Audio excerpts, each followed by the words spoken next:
Bracha, bienvenue à tous. Dans le premier épisode, le premier clip, nous allons parler du thème de la joie et nous allons continuer effectivement à développer ce sujet.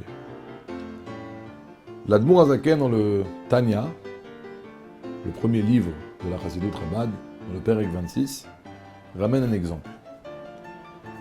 Là-bas, il donne un exemple, deux hommes qui se, on va dire bagarrent, mais bon, qui se chamaillent, qui se bagarrent. Et chacun a pour but de faire tomber l'autre. Aujourd'hui, ça pourrait peut-être ressembler à un combat de sumo. Un veut faire tomber l'autre. Alors, dans ce combat-là, il y en a un qui est très fort, et il y en a un qui est faible. Mais ce même jour, où ils font ce combat, l'homme qui est fort, il s'est levé triste. Il a peut-être des problèmes, il s'est levé triste. Quand un homme est triste, chaque mouvement qu'il fait, il le fait avec lenteur. Ce qu'on appelle en hébreu que la tristesse amène la hatzlut, la gvedut. Un homme qui est triste, tous ses gestes sont paresseux. Il est lourd. Chaque chose lui prend du temps. Un homme qui est joyeux, il est agile, il est joyeux, il saute. Il est rempli de joie, rempli d'enthousiasme. Alors qu'est-ce qui va se passer maintenant? Il y a donc on appelle une bagarre, un combat entre un homme faible mais joyeux. Un homme qui est très fort, mais triste. L'Admour Hazaken dit, il y a des fortes chances que l'homme qui est fort, ce jour-là, soit battu. Et en plus, il va être battu facilement.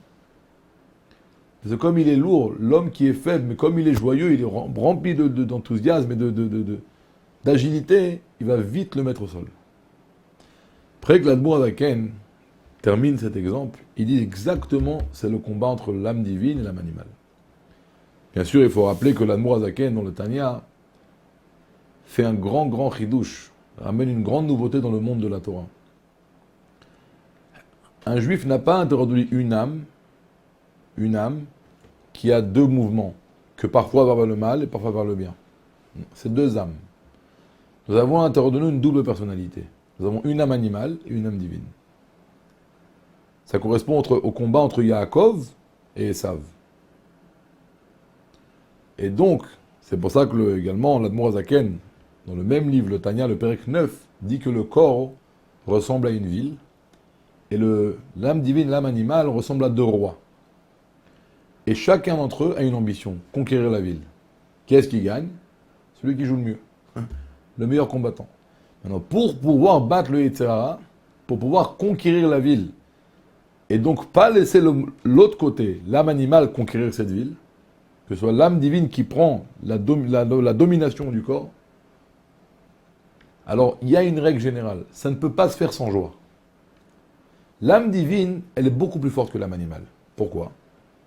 C'est écrit, un peu d'obscurité repousse, un peu de lumière, repousse beaucoup d'obscurité. Si un peu de lumière a la force de repousser beaucoup d'obscurité, c'est que la lumière est plus forte que l'obscurité. Et l'âme divine, c'est la lumière. Et l'âme animale, c'est l'obscurité. Donc l'âme divine est plus forte que l'âme animale. Mais qu'est-ce qu'on a dit dans l'exemple? Si celui qui est fort, il est triste, il sera battu facilement.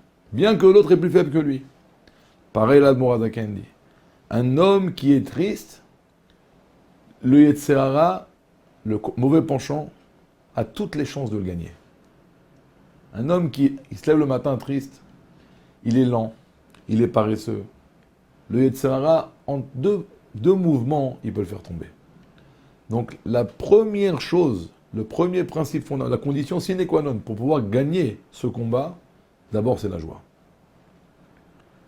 Et donc ça c'est l'exemple que l'Admour Hazaken ramène, et bien sûr, alors maintenant on va poser une question. Le fait de dire d'être joyeux, c'est bien beau. Mais des fois, on a des problèmes dans la vie. Ça peut être des problèmes de parnassa. Parnassa, ça veut dire de gagner sa vie. La vie, elle est difficile. Alors si maintenant un homme, le matin, il se réveille, et dès qu'il ouvre les yeux, il voit sur son portable, il a reçu maintenant un SMS, il a reçu un message, la banque lui envoie, tu es en minus, il faut mettre de l'argent. Ou si Dieu préserve des problèmes de santé, ou ce qu'à Dieu ne plaise des problèmes dans la vie. Ça manque pas les soucis dans la vie. Vous savez que l'Admour Hazaken, dans un livre qui s'appelle le Torah Or, dit que la souffrance essentielle pendant l'exil, c'est les problèmes de Parnassa. Quand un homme doit constamment gagner sa vie, et il a des difficultés à le faire, alors ça le rend fou. Il a du mal à prier, il a du mal à être joyeux. Donc maintenant la question elle est comme ça. D'un côté, je suis conscient qu'il faut être joyeux. Et je suis conscient que sans cette joie, je n'ai aucune chance de gagner les tzara. Ou en tout cas, mes chances sont amoindries. Mais d'un côté, j'ai des problèmes. Comment je vais être joyeux? La Gemara dans le traité de Brachot, le Talmud dans le traité de Brachot nous dit qu'un homme doit bénir Dieu sur le mal comme sur le bien. Alors bien sûr, lorsqu'un homme lui arrive du bien, il doit faire une bracha. Baruch ata Hashem, béni soit Dieu, atov va'ametiv, qui est bon et qui fait du bien.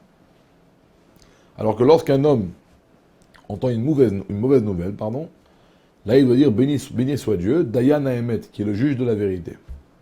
Donc lorsque la Gemara vient nous dire qu'il faut bénir Dieu sur le mal, de la même façon qu'on bénit Dieu sur le mal, de la même façon il faut le bénir sur le bien, ou au contraire, de la même façon qu'on bénit Dieu sur le bien, il faut le bénir sur le mal, c'est pas la même bénédiction. Alors ça veut dire quoi? La Gemara dit les coublés besimcha. Lorsqu'un homme souffre, il doit prendre ses souffrances dans la joie. Pourquoi? Ki gamzu le tova. Même ça, c'est pour le bien. Alors bien sûr, on va expliquer. D'abord, il faut savoir une chose. Il y avait deux personnalités dans le judaïsme. Un qui s'appelait Rabbi Akiva et un qui s'appelait Ish Nahum Gamzu. Pourquoi? Rabbi Akiva, c'est ramené également dans la halakha juive, il avait un proverbe qu'il disait constamment. Laquelle? En hébreu, il disait Kol ma David Rachmana letavavid. Tout ce que Dieu fait, c'est pour le bien. Et là-bas, la Gemara ramène un exemple qu'une fois, il est rentré dans une ville et il a voulu être reçu par les gens et les gens n'ont pas voulu le recevoir. Donc, il était dans la forêt. Il avait avec lui un âne, un coq et un feu. Le feu, c'était bien sûr pour se réchauffer, pour voir. Le coq pour le réveiller le matin et l'âne, c'était son moyen de transport. Le vent est venu, a éteint le feu, il y a un lion qui est venu qui a mangé l'âne, toute une histoire là-bas. Enfin, quand il s'est retrouvé sans feu, sans âne et sans coq. Mais qu'est-ce qu'il a dit? Tout ce que Dieu fait, c'est pour le bien. Maintenant, je suis en train de vivre une situation négative. Ce qui m'arrive, c'est pas bien. Mais de ce mal-là, c'est sûr qu'on va sortir du bien. Effectivement, la nuit, il a entendu du bruit, il est monté sur l'arbre pour voir ce qui se passait. Il y a des voyous, des bandits qui sont venus dans la ville, et ils ont tué les gens, dépouillé les gens. Et là, il a compris que s'il aurait été là-bas, ou si le feu aurait été allumé, ou si le coq aurait été réveillé, ou l'âne aurait effectivement fait du bruit, il aurait été également découvert. Et là, il a vu que ce mal-là est sorti du bien. Ish Nahum Gamzo, c'est plus profond. Lui, il ne disait pas le mal, c'est pour du bien. Quand il y avait du mal, il disait Gamzu, ce mal-là, ça c'est bien. Gamzu le Tova. C'est beaucoup plus profond. Et là-bas, également, il y a une histoire qu'une fois, il est venu au nom de tout le peuple pour amener un coffre rempli de diamants et de bijoux au Caesar, au roi romain, parce qu'il y avait des moments difficiles entre le gouvernement romain et le peuple juif, donc ils ont été un peu lui amener des cadeaux. Et quand il a dormi la nuit, des voyous lui ont volé la caisse, lui ont mis à la place du sable. Et là, il arrive devant le Caesar, il lui donne cette coffre, lui, il ne savait même pas qu'il y avait du sable à la place. Et lorsqu'il ouvre le coffre, le roi voit du sable, et là, il est pris, bien sûr, d'une grande colère.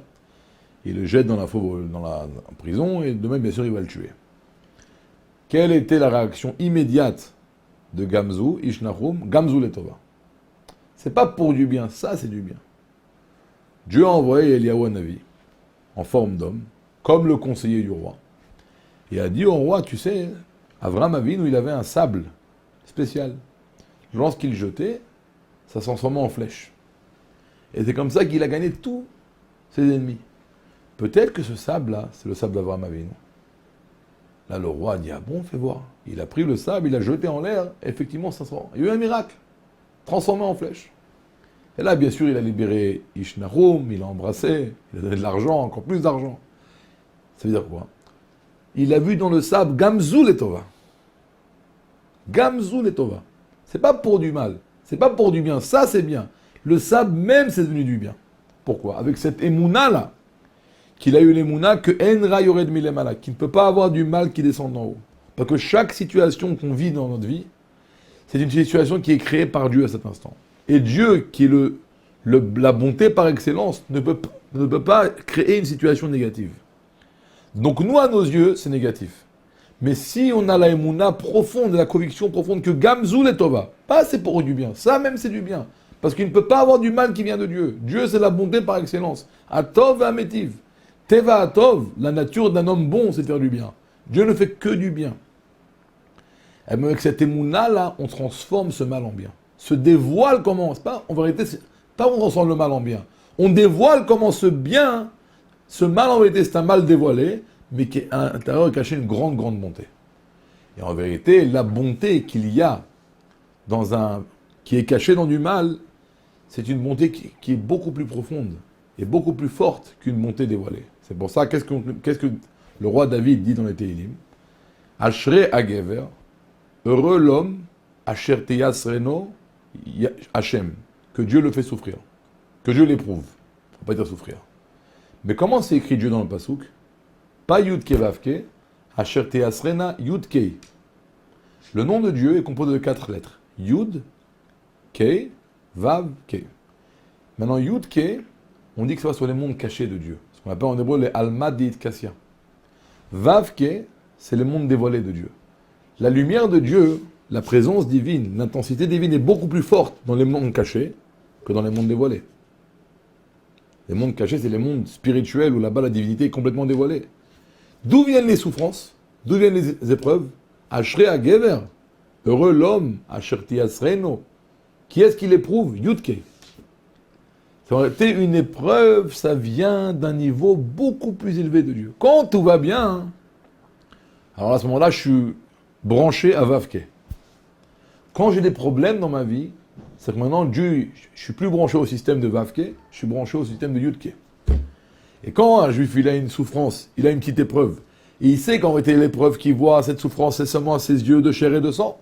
Mais en vérité, cette souffrance qu'il est en train de vivre maintenant, ça vient de Yudke. Donc en vérité, c'est une bonté encore plus grande que quand tout va bien. Et il a une émouna. Et donc automatiquement, ça remplit son cœur de joie. Parce que maintenant, Dieu il est proche de lui, encore plus quand tout va bien.